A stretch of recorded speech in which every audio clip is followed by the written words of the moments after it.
All right, are you planning to wash your car and wax it after? Let's go over some quick tips before you do some damage that you can't get rid of. I'm Andrew with Excelsior Auto Detailing.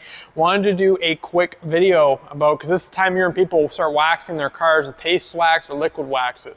Number one, first thing is try and look for an SiO2 based product. There's tons of detail sprays on the market, tons of things where they aren't going to stain your trim. Typical paste wax or liquid wax with those carnauba and different chemical makeups will stain black trim. So don't, obviously this is a perfect car to show you on, don't get wax on this plastic, on that, on this, all this bottom trim, around the wheels, here, any of this black trim, don't get any wax on it. The reason why is it's gonna make it turn white and it looks unsightly and you can't do nothing about it. The only thing we can do after is we can re-dye it and it'll hide it for a while, but if we can just avoid it, that's what we want to do. So if you're waxing this, don't get any wax on this black trim or you're going to cause a nightmare.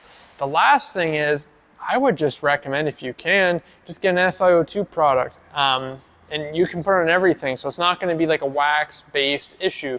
What I would do as well, my tip with this, for an applicator, get an applicator first. I wouldn't use a towel. Some people will put wax on a towel and then just do this, and then it gets everywhere. And by the end of the job, you have wax all over your towel, you're making a mess. Don't do that. Get an applicator. So you can get like the sponge applicators that are like square, or you can get the circle ones. The last thing I want to say here is, it's a car wax. You don't have to be 100% perfect. We want to think that we are 100% perfect with the protection we put on our vehicles.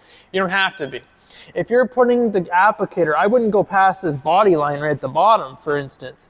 And then when you're buffing it off with your towel, literally just buff it off and then buff into this and you won't have a problem. You just don't want to get that wax in anything, which is why we don't use them in our business. We don't use a paste wax. We use other products that are safe on everything. If you guys have any questions at all, don't forget to ask. Talk to you soon.